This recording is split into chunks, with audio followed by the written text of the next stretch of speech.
Howdy, this is Jim Rutt, and this is The Jim Rutt Show.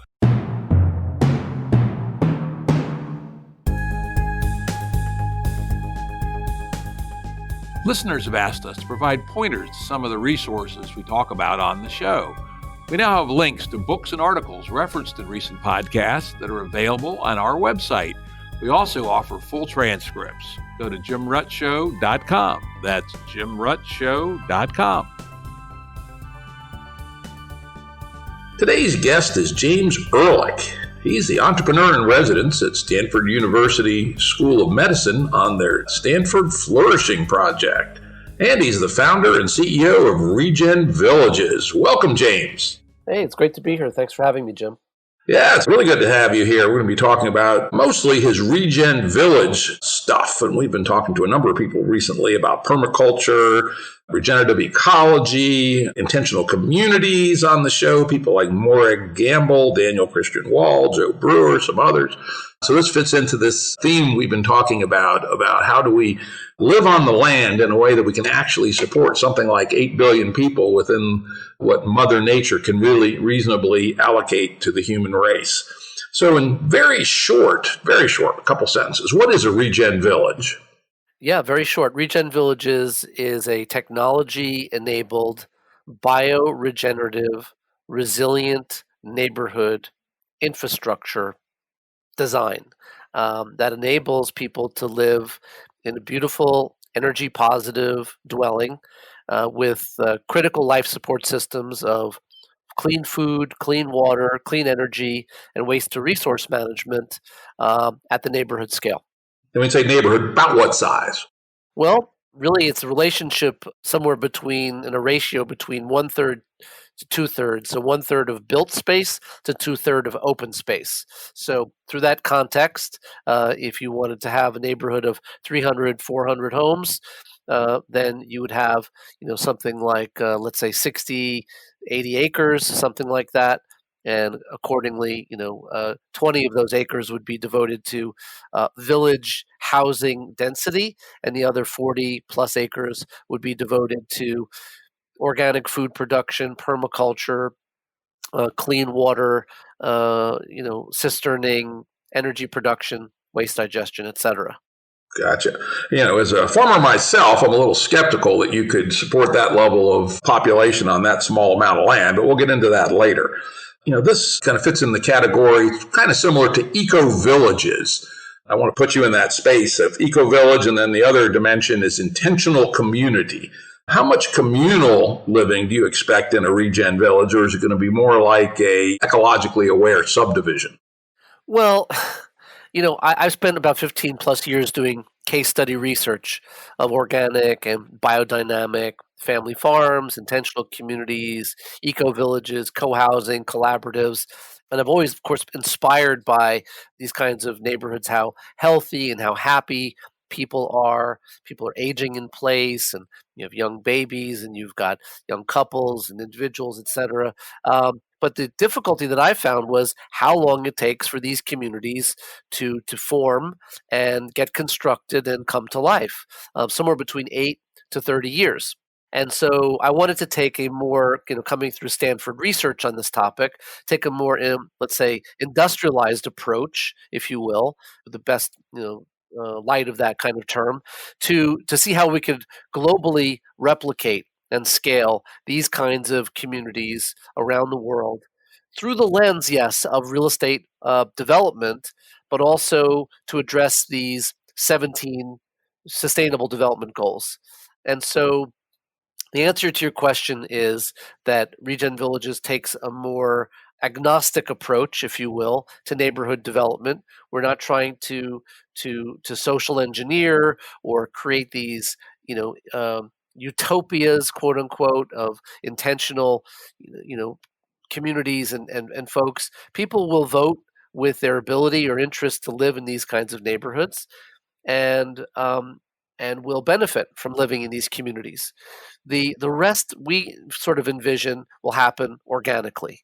That's kind of our concept, that people will come together through, DIY movement, maker movement, curriculum, community events, cooking, shared, kinds of of creative things that they can do, and otherwise, if they want to just live in the neighborhood traditionally the way other people would live in a neighborhood, that's fine too. So there's no obligations, in other words, on people, and that's also how we set things up economically. Okay, that makes sense. Could your operating system be repurposed for people who did want to have a more tightly linked intentional community? And one of the areas I've done research on, because it provides some interesting spectrum of how people live together, is the Israeli Kibbutz movement.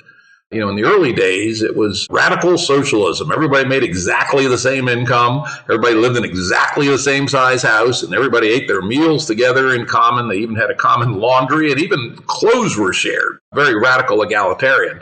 Over time, they found that it didn't exactly work, and they evolved various variations. And now across Israeli kibbutzes, you have everything from still about 20% hold to the hardcore, original, radical social egalitarianism. Other ones could be Ayn Randian gulches and a whole bunch in between.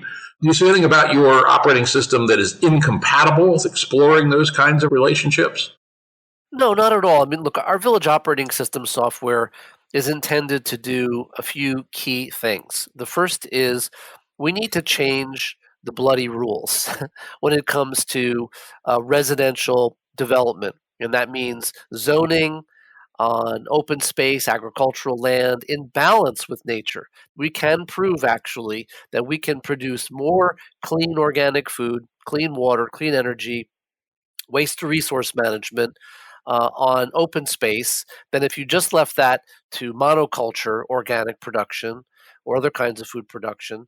And so it's about changing the rules to allow this fast track development of these neighborhoods to happen. The other part of the software is to manage these lush, regenerative, flourishing neighborhoods as an infrastructure, a sentient infrastructure play, really. Because I came into Regen Village's research through my engagement at Stanford on what was called the Solar Decathlon competition, and this competition was really focusing on this idea of a smart house. And and about 5 minutes into my research, I went to the professors and I said, "It occurs to me that a smart house inside of a dumb neighborhood doesn't make a lot of sense." And fortunately, it was the right professors at the right time at Stanford who looked at me and said, "This is a really interesting design challenge. Why don't you, pursue this?"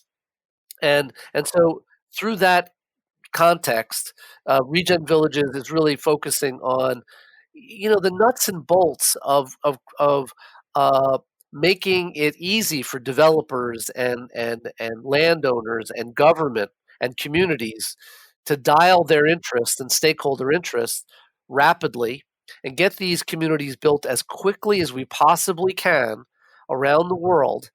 And then we can add the flavors to them culturally and geopolitically, et cetera. So that's kind of our thought process. And you imagine the templates being essentially open source so people can play with them as they please? We will have a certain amount of our APIs will be open.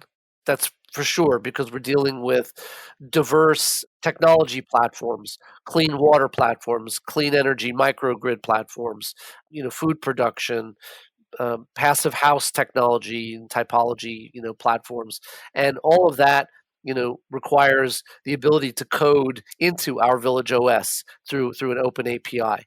We will intentionally be looking at open sourcing, especially a new rule book for governments and communities, for stakeholders to have, for lay people, for the first time ever, to be able to look at a piece of land or an area and kind of create this virtual overlay, if you will, kind of a Sim City on that piece of land, video game style, where they can toggle their interests, number of homes, housing units, the kinds of homes and housing units, the amount of open space required to support the safety and resiliency of those people living in that community.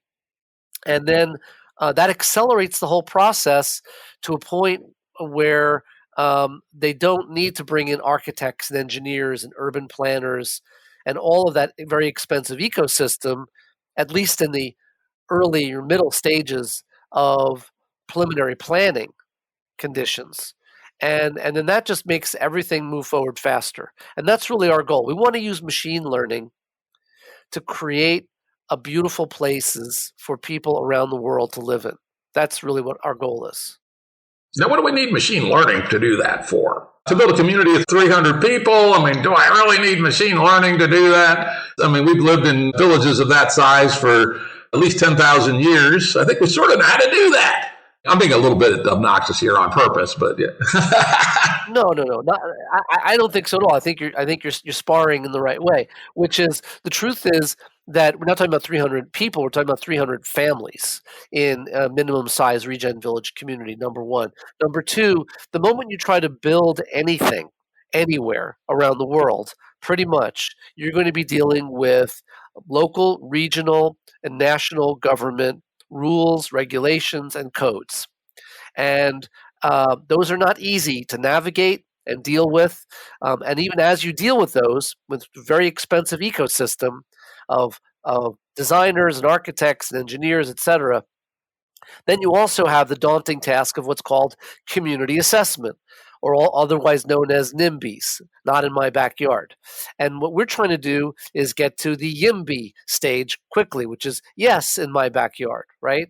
So to do that, we think machine learning will absolutely love this complexity of all those different rule books unified under one umbrella that can be looked at, crawled, and otherwise reimagined through this perspective of the best possible neighborhood scenarios. So then machine learning can do is it can create 10,000, 20,000, whatever it is, potential design schemes in a matter of minutes on that piece of land.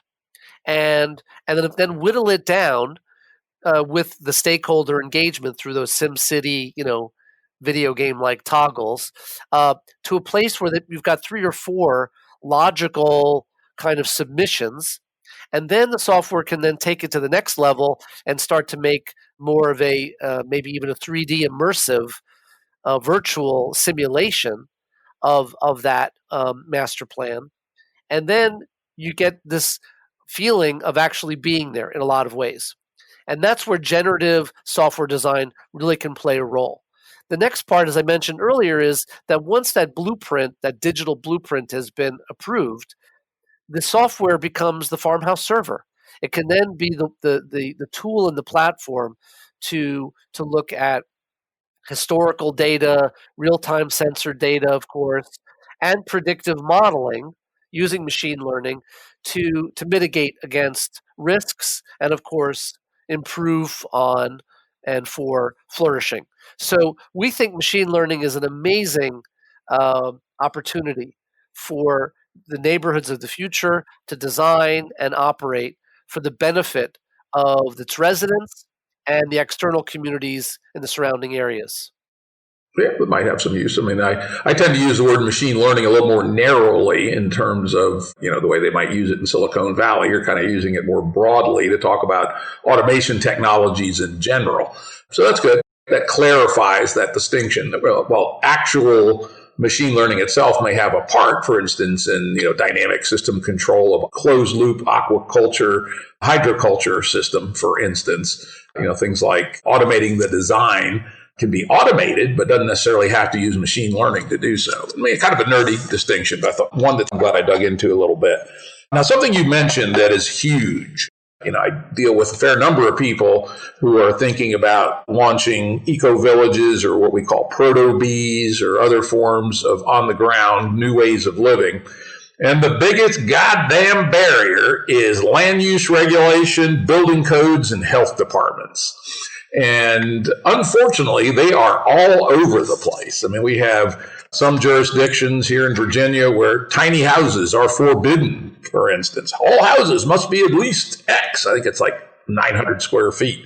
We have other ones that do not allow the development of open space into villages. Rather, you're forced by the land use regulation to scatter your housing across 10-acre lots. I can think of one county where that's the requirement. We have places where there's grossly over-engineered health department requirements with respect to septic systems, and they ban community sewage plants that are, going to use the sewage and turn it back into fertilizer, for instance. So it's a complete clusterfuck trying to navigate land use, building codes, and health department regulations. At least that's the experience people I know.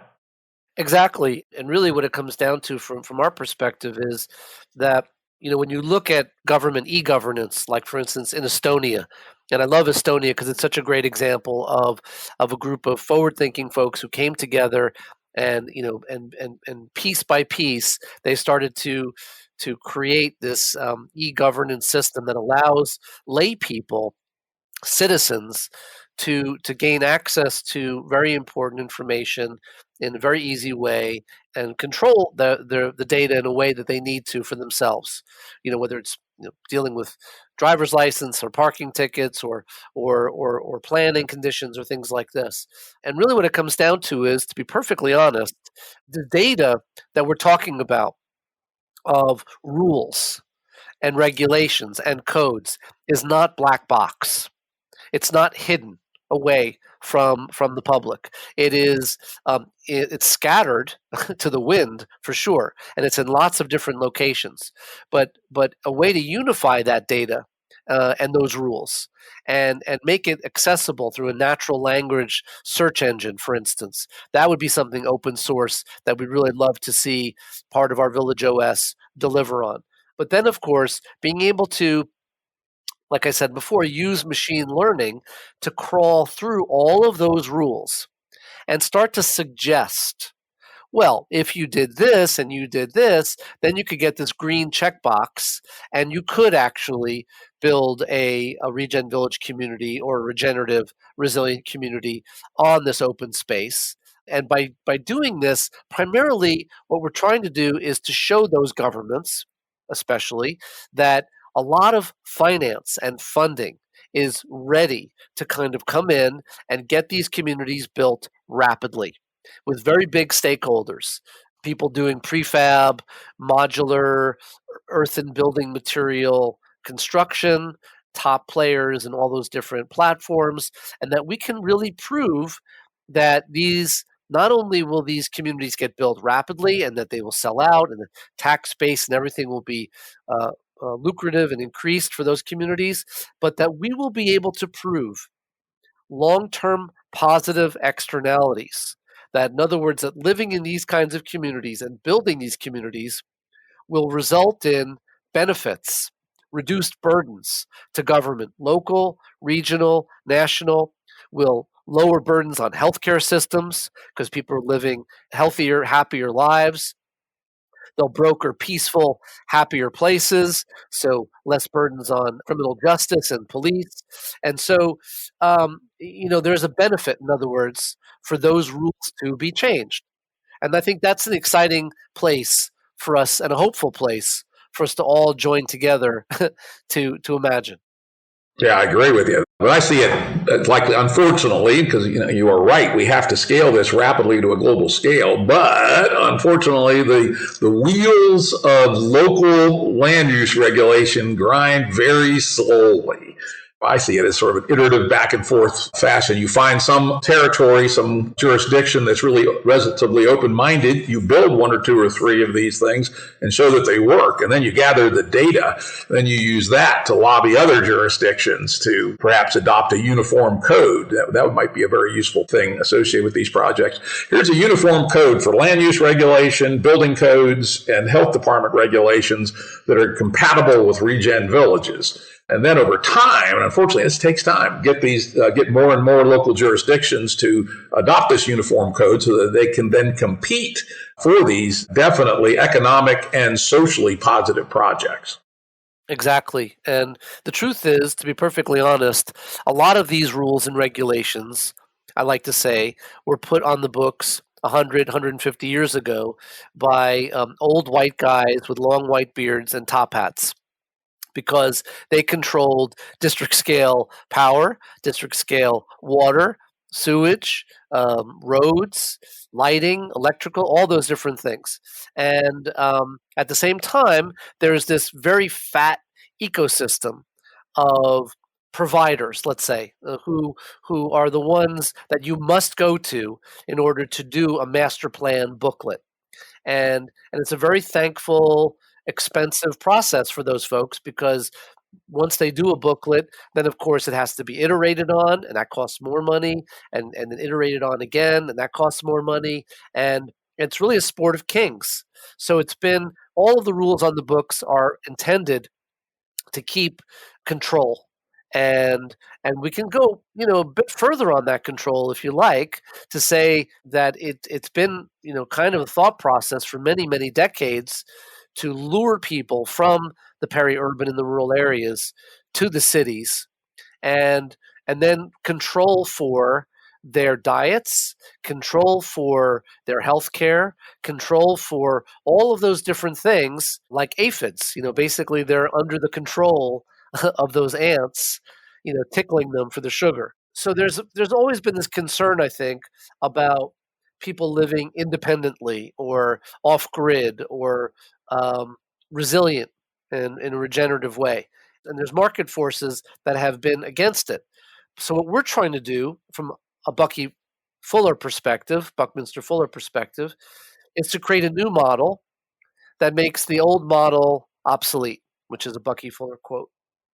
And that's really our goal, is to use industry to wake up that there's a wonderful way to make money in this new era post-COVID from building these communities at scale around the world. Right. It's a good transition to my next line of questions, which basically jumps up a level. Why is this timely? Why is this important with respect to the trajectory of the world over the next 100 years or thereabouts? Well, I mean, I've always felt that it was important, even 30 some odd years ago, really, beginning to learn about Rudolf Steiner's work in celestial farming practices for biodynamics, and the work of Bill Mollison coming out of Australia in the 1970s on permaculture, and these farm to table communities that are so vibrant and so beautiful. And then really, what happened was, I thought we had this under control somehow. I mean, I was really naive, because I just felt like, that we were going progressively in the right direction with this kind of thinking. But there were a number of things that happened, starting in 2010, in 2011, there was the Hurricane Sandy in New York. I'm originally from New York, by the way. So seeing, the sort of climate change anomaly hit an urban area like this and paralyze it for weeks is quite a frightening thing. And then, there was the BP oil disaster, of course, in the Gulf of Mexico. That was an entire food-bearing ecosystem from our perspective that was decimated and still is suffering there. And then, there was Fukushima, which is another also food-bearing ecosystem catastrophe, which is lingering, of course. And so, instead of burying our heads in the sand, we thought this is the right timing to look at building these kinds of communities and to imagine this. So, starting 6 years ago, really, at Stanford, maybe more like 7 years ago now, on this concept of Regen Villages research, I mean, I was laughed at, not necessarily at Stanford, but in a lot of different circles. People just thought, this guy has no idea about the trends to the cities, that he doesn't get it, that by 2050, that 75% of 10 billion people will be living in cities. But rather, I have been getting it, which is that cities, megacities especially, are brittle. And they will break, and when they break, you're going to have this exodus. So I kept talking about this and talking about it, and here we are now, of course, 9-10 months into COVID, and what are we seeing around the world except an urban exodus? People who can leave the urban areas for the countryside are doing so. Even those people who can't afford to do it are finding ways to go out of the cities, because the cities, even pre-COVID, weren't fully delivering on their promises. They were expensive. They weren't so clean. They had a lot of crime. They have all different kinds of issues. Now with COVID, of course, they don't present any kind of sense of safety that people feel comfortable with. So this is the time in human history where all of a sudden regen villages, everybody seems to be waking up to and wanting to be learning about and getting involved with. So it's really, I mean, COVID is terrible, but from Regen Village's perspective, it's the silver lining because we actually have the optimistic framework for a post-COVID world that works. Yep, indeed. I do think it's a bit of a wake-up call. We'll see how long it lasts, however. In listening to some of your talks, I thought you made a very interesting and salient point. You made half of it here in this last section where you said by 2050, 75% of people will be living in big urban areas. But the other half of your line is that in 1950, 75% of the people on Earth were living in self-sufficient communities. That's a scary change in 100 years. Well, it's exactly what I was saying before, that if you look at what happened, and this is really absolute truth, is it was the birth of television, right? So television started to be put into people's homes, into and not even individual homes, but community centers and churches and whatever in these rural areas. And slowly but surely, they started to broadcast as messages out to these communities that if you live away from a city, that you're stupid. That if you don't come to the city and get a job and get an apartment and get a better education, that you will end up, living this life of toil somehow. And again, it was this promise and threat kind of directed at the same time through the medium of television. And over the period of those decades, from 1950 till pre-COVID, let's say, this exodus happened. This messaging really worked. People felt like they wanted to, especially youth, were desperate to get out of their small community and go to these urban areas and live, this wealthy, quote unquote, lifestyle. But what they gave up by doing that, and what we gave up as a species by doing that, was the skills, the requisite skills for day-to-day survival, and understanding how the relationship to the natural world that we're a part of as humans. So that's really what happened in many ways. And I think another broader example is what happened really in China. In China, you had the similar situation. You had agrarian nation. You had subsistence farming, and it may not have been a perfect existence, but people were lived simple lives. They had they weren't based on consumption, extraction and consumption. And then there was this almost overnight shift when television was shipped out to all of these rural areas in China, and they were being broadcast to that they need to move. People need to move to the cities and take these manufacturing jobs and et cetera, and build this new bold economy. And that's really an unfortunate shift in many ways. On the other hand, it's really understandable. And my mother, for instance, grew up on a beat-ass tenant farm in northern Minnesota, sufficiently beat-ass that when her family eventually vacated it, it was abandoned. And they didn't have running water in the house. They didn't have electricity. They did have a telephone. They didn't have central heat. And this was in northern Minnesota where it get 50 below zero. So she was damn glad to get the hell out of Dodge in 1946 when she graduated from high school and moved to Washington, D.C. Life really was a shitload better than living on a beat-ass tenant farm and barely able to survive. So I think, one of the things that's very different about regen villages or eco villages is that we're not talking about a lifestyle of deprivation like on a subsistence farm in the swamps of northern Minnesota or, a family trying to make it on 1 acre in rural China. We're talking about a high quality life. And I think that's really important. People aren't going to want to move back to the way things were. They need to move forward onto something new and better. That's exactly right. And really, again, my research in eco villages and intentional communities, the sort of grassroots and organic, ground up kind of developments. The issue with that is people who are coming from urban backgrounds and suburban backgrounds, they don't have those skills, and they don't really in this moment, they don't want to have those skills. What they want to do is they want a turnkey solution. They want to be able to buy in or rent in or find a social affordable access to living in a community that has been designed and is managed in a way that nurtures them. And that's where we're seeing so much demand around the world for regen villages.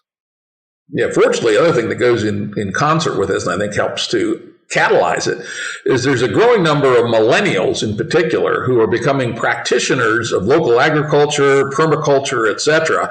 And if there were ways to make a living, and I know a number of these folks, and my wife and I have been mentoring them, investing in them, etc.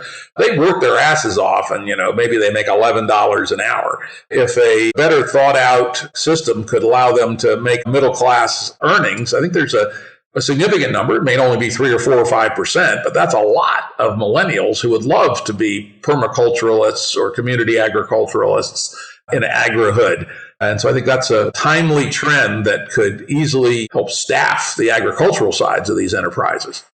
Well, this brings up a great conversation, isn't it, about economics, right?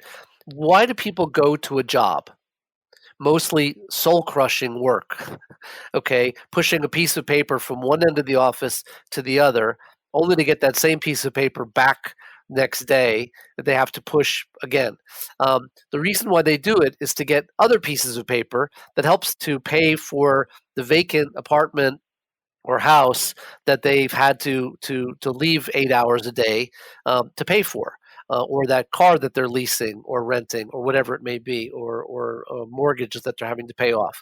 In other words, that the capital that you are generating is going, for the most part, to rent, to food, to utilities, and that's essentially most of where people's capital goes to from their jobs. Now, if you can live in a regenerative, resilient neighborhood that answers for some strong percentage of those needs, then the kind of potentially universal basic income, the delta that you would actually need for discretionary cash for some things that the community doesn't provide for you, becomes much smaller. And really the reason why I even talk about universal basic income and new economies and et cetera is because right now, because of COVID, the entire planet has woken up to the emperor literally running butt naked down the boulevard, okay, in terms of the fact that extraction, consumption, jobs don't exist anymore, and they may never come back at all in the same way. They've been disappearing before COVID. This just accelerated the trend, but it makes it more vivid, which is important. The trend has been going on since 1975, basically. COVID's a great opening of the ears. I say the people with ears to hear have increased quite a bit. And I think the other thing, which I think makes a lot of sense for these regen villages, is psychological health. I go to the big cities from time to time, though I live in the most rural place in the eastern half of the United States, the lowest population density east of the Mississippi River. And I personally have never found big cities to be particularly attractive, though I know a lot of people do. And in particular, one image always comes up to me. When I'm in New York, I ride the subway like a good New Yorker. That is the weirdest fucking experience. These people looking down at their feet, consciously not trying to make eye contact with each other, having no normal human interaction. People who live like that don't realize how fucking insane that is. But it can't be good for their mental health as a normal human being. And sort of like everything about living in a big city is just mind-numbing in comparison to being someone who's living on the land at reasonable density with real relationships with real people and real skills. So I think that's maybe one of the biggest wins that's out there. And we see from the data, epidemic of mental health problems. 40% of young women are taking psychotherapeutic drugs of one sort or another. What the fuck is that all about, right? I guarantee the numbers are a hell of a lot less in rural America than it is in New York City. So I think that's a really important part of the reason why regen villages are the smart alternative to the mega cities. Yeah, it's so interesting because I grew up in New York, and I spent most of my childhood and the better part of my college years, my undergrad at NYU, living in Manhattan. And it was amazing because just like you said, people on the subway, you can't make eye contact because if you do, you're going to get that classic, sort of De Niro line like, "What are you looking at?" That kind of thing. "Are you looking at me?" And so you don't want that kind of thing to happen. And then also like riding the elevator in your apartment building and people that you've been in those same building for 20 years, they don't even know who their neighbors are. And they don't care. That's the fucked up thing. You're right. It's they don't care because it's illogical. You would think people move to the city to be around other people, and the truth is, people are afraid of other people, and that's where I think there's this misnomer about density in urban areas. Yep, indeed. It's borne out by the statistics. If you look at the scaling laws, some good things scale superlinearly with size, like number of patents per capita, the arts, etc., but also crime, illness, mental illness, etc. So it's probably a fool's bargain for the human race, though one that's still moving rapidly ahead because, maybe in the United States we have seen the light, but in places like Africa in particular, urbanization is still going full speed ahead. The other issue, which you have not mentioned, I'm curious why, is climate change and more generally limits to growth. There's plenty of analysis that shows we're already exceeding the carrying capacity of the Earth. And that in particular, a Western person, an American, an Australian, a Canadian, to a slightly lesser degree, a European, are consuming something on the order of 4 or 5 times what would be sustainable if everybody on Earth consumed it. So, it would seem to me the other hugely important, in fact, probably the most important perspective from a ethical perspective is we have to find a way to live about 80% less intensely on our demands on Mother Nature. I did sort of touch on it earlier about Hurricane Sandy and climate change anomalies, especially affecting urban areas. But the truth is, you're right. We have to find urgently, we have to come to the solutions about how to address critical housing shortages around the world. Because right now, I think there's about a 1 billion or 1.1 billion shortage of houses and homes for people to live in. That has to be fixed and sorted. At the same time, connecting people directly with their natural resource flows so they can live in these places and have their needs met, basic human needs met, Maslow hierarchical needs met. And by doing so, then what happens is we create these places that are blossoming and fruiting over the decades to come. And so, yeah, we get this pushback a lot, of course, because number one, Regen Villages is talking about new build more than retrofit, number one. And that also means having to use and bring in resources, whether it's mass timber or hemp and hempcrete and other kinds of earth and building materials. You still need to create and carve out these communities and these neighborhoods. But our goal really is to say again that 20 years, 30 years, 50 years, 100 years, whatever it is later, that this is the right investment at the right time because these communities have what they need and are actually overproducing clean water, clean food, clean energy, and waste to resource management.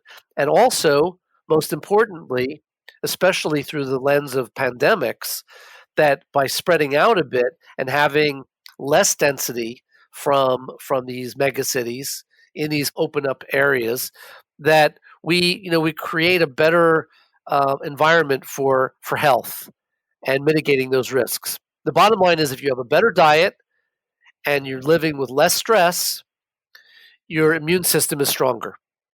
And that's just proven science. On your version of a Regen Village operating system, have you guys done calculations on the greenhouse gas budget because clearly it does cost something to do new construction, put in new infrastructure, et cetera. But as you point out, if it's done smartly and on a reasonable scale, i.e. we're no longer building 2,500 square foot houses. Instead, we're building 600 square foot houses, just as an example. The area under the curve over a period of years starts to look very different.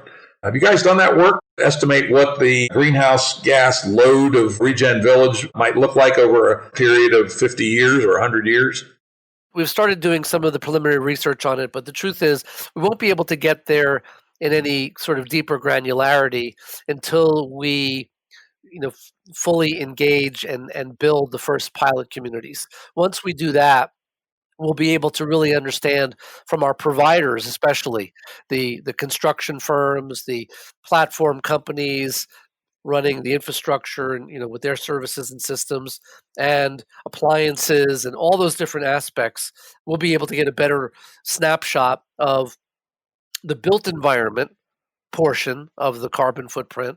And then going forward from there, we'll start to be able to provide data into those specific cells on reduced mobility to cities and increased carbon sequestration because of crop cover and plantings, the things that we plan to do in terms of permaculture and food forests and et cetera. And so it's definitely on our roadmap to be able to provide these metrics as part of long-term positive externalities. So it's a spreadsheet we've just started working on, to be honest, in collaboration with Duke University.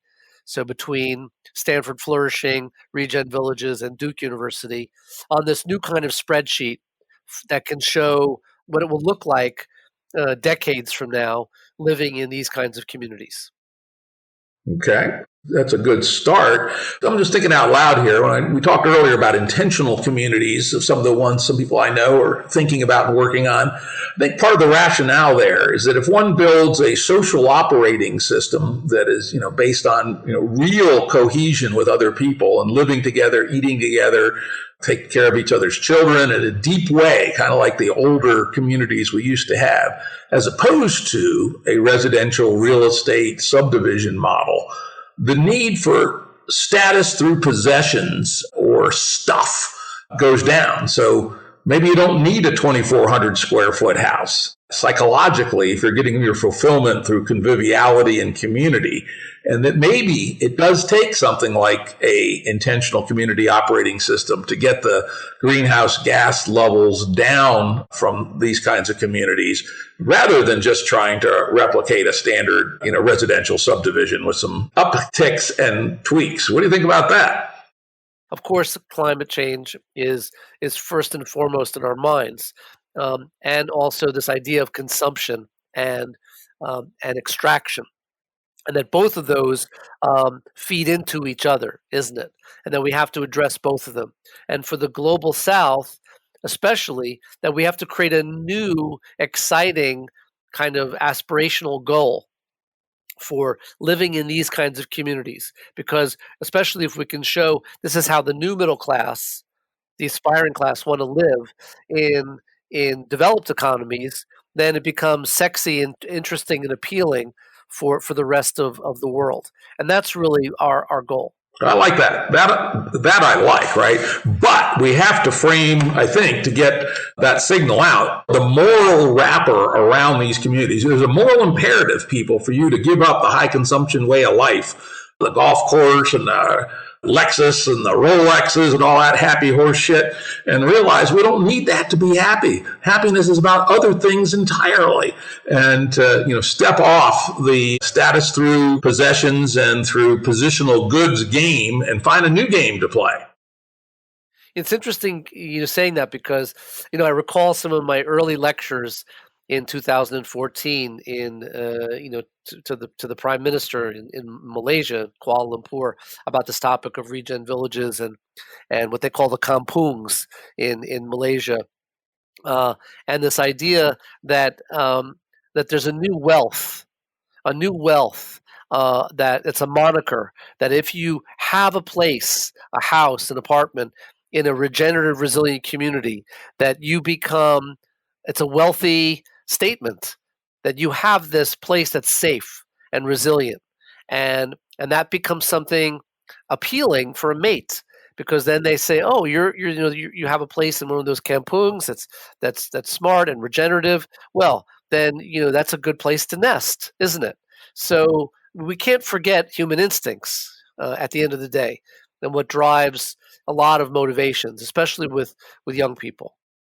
Yeah, I think that's absolutely right. And, building security into a community is important. And again, that's where I like some of the aspects of intentional communities. Once you've been accepted into an Israeli kibbutz, if you fell ill or disabled, went insane even, they had lifelong commitment to take care of you. No member of a kibbutz ever became homeless. And, I think that kind of security is really an important part of the package that will let people trade off a lower, quote unquote, material standard of living for a much richer way to actually live. And, I would like to see you guys push more of that in how you market this thing rather than, oh yeah, it's a little bit sexier, a little bit better, residential subdivision kind of thing.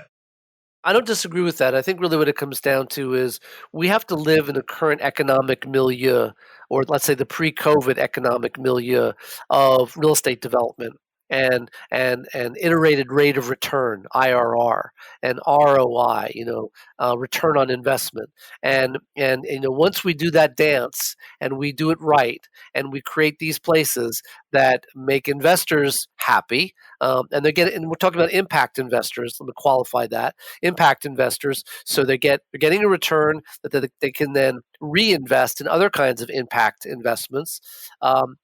That's a really the best kind of platform for us to then launch from into these other kinds of areas of new economic models. Okay, because when you start to talk about kibbutzes, for instance, and the conservative folks listening potentially might think, God, this sounds like socialism or communism. And I'm neither of those things, really. I'm a compassionist. And I believe that there's a rich economy on this idea of being, of competing, of who can be the most compassionate. How can you create a neighborhood that delivers more thriving, flourishing, and more of these amenities? And that's something that I think is a market driver, and it's something that people can sink their teeth into, and it's a transition point to what is already being invested in, probably by the trillions of euros and dollars, in what's called green transition funding. So it's really where we want to align ourselves. Yeah, it's an interesting dance because on one side, you're right. There's a vast amount, trillions of dollars of money that needs to go somewhere. I mean, we can just see the signal from the current, both the low bond interest rates and the ridiculously high equity prices. Both are signals that there's an excess of global savings. And you've talked about before, I know, the fact that many responsible investors are de-investing in things like oil companies, coal companies, airlines, et cetera, clearly bad citizens with respect to climate. And that money's going to need a place to go too. So I think that's one of the most interesting things here is that if you can do this packaging that you're proposing and particularly find ways to navigate around the deadly three, land use regulation, building codes, and health department rules, and be able to prove that it's reproducible and economically sound, the investment money is there in spades. But the hard part is navigating that dance while remaining ethical and committed to ameliorating, the meta crises that we're bringing ourselves into, and not limited to climate, but that being the one that if we don't solve it, the others won't matter. So it's an interesting dance to figure out how do we build something that is plug compatible enough to tap into these trillion-dollar investment pools and yet is really doing good with respect to saving the earth. Exactly. And from the very beginning, Regen Villages has been and continues to be focused on sovereign wealth, pension fund, and green transition funds that have been divesting from fossil fuels. There's something like 22, 23 trillion US dollars that's parked offshore right now That's money that would love to come and invest in the right things, but the moment it leaves offshore, it's going to get taxed to oblivion. So finding solutions to welcome those kinds of parked offshore money back into the currency, if you will, and the flow of getting these places built rapidly. But moreover, that there's an entire giant industry that's growing on prefab construction, and that this industry, by its very nature, requires a pipeline of project locations to be able to continually run these earthen building material construction facilities, these controlled environment, robotic assisted kind of construction places that are putting out wall units and modules for new kinds of homes, energy positive, passive house, especially. So again, that we can align the right places with those right industrial demand capacity flow, and then as the triad, bring in these giant institutional investors to underwrite the full developments from the very beginning. Whether it's 100 million, 150 million, whatever it is, dollars, euro, to build a 400 or 500 home community and create, in the best kind of frame, as again, a kind of a copy paste solution to building these neighborhoods as quickly as we possibly can. Because again, once we build them, they will yield over time benefit to the people who live there and to the surrounding communities, and again to those governments and to those other areas. So we know that there's so much money floating around. We want to be the right place at the right time, and that's where Regen Village's framework has really been focusing on. Cool. I like that. That's the good part. As long as we don't get the other part wrong, I think that part is hugely important and really, really smart to be focusing on. That's a good time to make a little transition down into some of the details. You mentioned prefab construction, and that's an area that people I know have looked into a fair amount. And it's funny, they keep coming back to saying, unfortunately, a lot of these fancy, hempcrete or whatever end up being more expensive and not as good as just plain old frame construction. You can get high R-value frame construction for $75 a square foot in this part of the country. To what degree have you guys researched whether these alternative building techniques actually do pay off? Well, look, the thing, really what it comes down to, it's like everything else. When you implement it at an industrialized scale, the costs come down, right?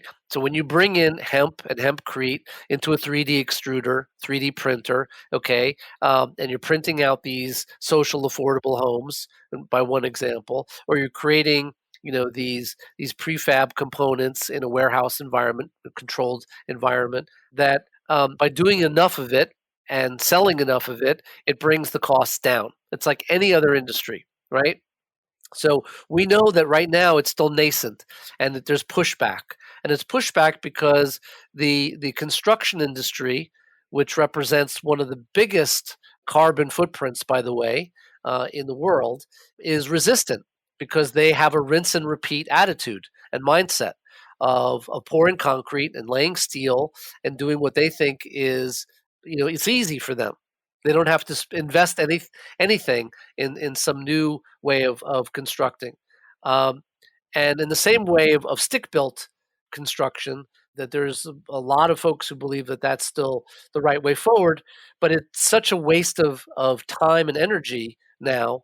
So we believe wholeheartedly that it's really a matter of just time, where the economics will be proven out on these earthen building materials inoculated into these prefab processes that will be able to see these come down in cost dramatically.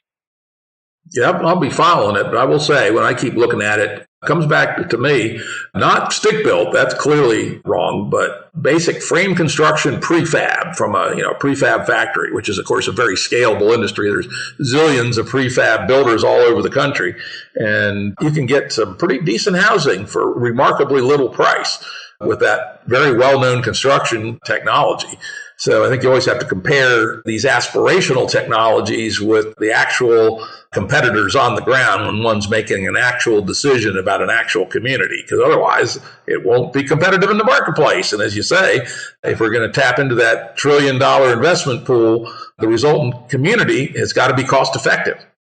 Yeah, I mean, if you look at like the companies like Icon, for instance, and Bjark Ingels Group, big, they have this partnership, and they've been looking and they've already been doing prototyping, building these 3D printed homes that are selling for less than 5,000, fully finished, and that's a really exciting move towards social affordable access to a house and living in a house. Now, all we're saying is that instead of extruding traditional concrete through those systems to extrude, hempcrete or bamboo-crete, that there's ways of then putting a planet-friendly earth and building material, into those places. So we know that it will happen. It's just a matter of being a little bit of a futurist, that in the next, 5 to 10 years, that we'll see more and more of it, and then the prices will come down. That's our goal also, is to support that. That sounds good. Let's go on to the next kind of piece of infrastructure you talked about, which is farming, food, something I, as a farmer, I know a little bit about. And I got to say, I was a little skeptical when I dug into your materials and you said that, you could support 200 people from an acre or two. I go, what? Not in open air, land-based agriculture, at least none I'm aware of. And in fact, I did a back of the envelope calculation. And I discovered that if you want to produce 60 pounds of grass-fed beef per year for a person, which is less than the average U.S. beef consumption, I believe, that alone requires 1 acre per person. So if you had 1,200 people living in your eco village, you'd need 1,200 acres of land just to produce that amount of beef. So I suspect your land to food ratios may be off there, at least by my rough calculations. Well, let's talk about it, because I think that's really important. What we've done is we've looked at, through effective research with Wageningen University in the Netherlands, and Wageningen is essentially hailed as the #1 agricultural university in the world, maybe second to UC Davis out here by us. But there's a food basket that you can create in the context of permaculture and biodiversity, where we ran the calculations and we came to this number that we could derive probably 55 to 60% of the daily nutritional needs of a community of 200 homes. So, roughly, from Dutch perspective, about 600 people, and continuously between the soil-based farming and also the vertical farming, the controlled greenhouse farming on that land, that roughly the 60 acres, 65 acres or so, could feed, the 20 acres of density quite effectively, with that 55 to 60% of cultivars, right? We're not talking about beef. We're not talking about pork. We're not talking about big slaughter of any kind. We're talking about, high protein cultivation of plants, fruits, vegetables, nuts, legumes, aquaponic fish, shrimp, crawfish, chicken, egg, light dairy. And then all of this can be modular in a very small footprint. And that intensive biodiverse farming actually creates an overabundance of those 55 or 60% daily nutritional needs. And so you're absolutely right. We it's not from a developed economic context or a non-vegetarian context able to feed people everything they need. So our goal really is to have baked into Regen Villages an organic supermarket chain, at the village square level, like a pop-up supermarket, which would be, it would be either like in Europe, like a Co-op or a Lidl, something like that.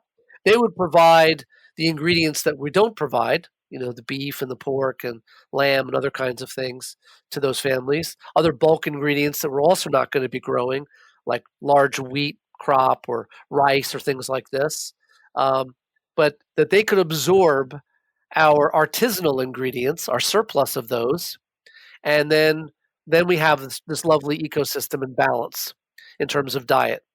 So I'm not disputing your math when it comes to grass-fed beef. or the typical consumption of Western appetite for big slaughter and beef, especially. But you also understand, I think, clearly how inefficient beef is in terms of protein and nutrition, of how much land it requires of cultivation land for that creature, and water, by the way, and methane, by the way, that the significant kind of beef farms, cattle farms, are producing. We're not against cows, by the way. I love cows. They're wonderful creatures. We just like to keep them alive, uh, sort of from an Indian perspective, perhaps. But that they roam around the community, and that their aeration and that their waste is a benefit to the cultivation. Also, from a biodynamic perspective, that the practices of using their essence essentially in the irrigation of the crop seasons. So that's our perspective on a diverse food basket that is abundant in protein, bioavailable nutrition that's also biodiverse in a small footprint. It's interesting. I think I'll have my producer reach out to you for the link so we can make sure we put it on the episode page so people can learn about what the Dutch have come up with. It's interesting. Yeah, our numbers are more like 150 people, 300 acres. But again, in the United States, at least, that works. We got plenty of land in the United States. We can easily afford 2 acres per person. In fact, the current industrial agricultural model requires a vastly larger amount than that. Because you're certainly right, big slaughter and, feedlots and grain-fed beef and all that stuff is an atrocity. But, there's been a lot of innovation. One of our neighbors, Joel Salatin, probably the world's most famous farmer, has developed this amazing method where he co-raises grass-fed beef and pasture-raised chickens, where he moves the beef every 2 days, so it's a much more natural grazing. He then brings the egg mobile in with the chickens that break up the manure and eat the bugs that are growing in the manure, and so the manure doesn't smell, and it refertilizes the soil appropriately, doesn't burn it, etc. And he has found a natural system of chicken, eggs, and beef that is great for the land. It actually builds soil and is sustainable over an infinite period of time, but it does require more land. It requires a higher ratio of land per person to support that kind of agriculture as part of the food shed for the community. So I think there's a lot of ways to think about this, and I'd encourage people who are thinking about designing a community to educate themselves on various aspects of how the food system can be made clean, local, regenerative, and sustainable over the long haul, and carbon neutral, or better still, carbon positive. One of the amazing things about the Salatin method is it is clearly locking carbon in the soil. We're not quite sure how much yet, but it alone may be an important way of turning that dial on climate change. Yeah, I just wanted to say that the University of Catalan in Barcelona had come up with a wonderful study a few years back on what would it take to make a city block of about 20,000 people food secure. And that research was wonderful because it looked at sort of almost every square meter of possible open space, rooftop, atriums, balconies, tree-lined, streets and boulevards, wherever you possibly could grow something, you would grow it. And their research basically showed that they could make that neighborhood of 20,000 people, a city block, food secure if everybody agreed to a vegetarian vegan diet.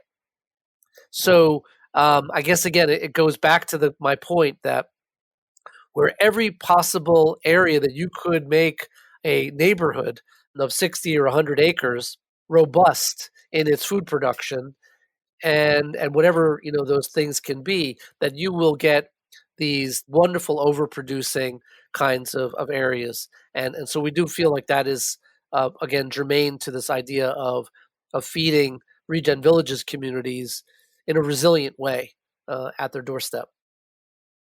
Yeah, it's a great idea. It's just a matter of what kind of diet you want, how much land it takes to do it, and what percentage of your total diet you want to produce yourself versus, buying from the chains. So it's an engineering problem, essentially, both cultural and agricultural engineering problem, and has lots of different solutions with lots of different set points. I think you guys have an interesting perspective on this. Well, unfortunately, we're coming up to the end of our time here. We had to reschedule this, and we have about a half an hour less than we usually do, and I still have about 2 or 3 pages worth of questions, so maybe I'll get James back on later to go more deeply into this. But anyway, I'd like to thank you, James, for an extraordinarily interesting conversation about your project, and as always, we'll have all the links and information and organizations that we discussed, including his Regen Village company, on the episode page, so go to jimruttshow.com. So thanks, James. Thanks so much for having me. I really appreciate it, Jim. Production services and audio editing by Jared Janes Consulting. Music by Tom Muller at modernspacemusic.com.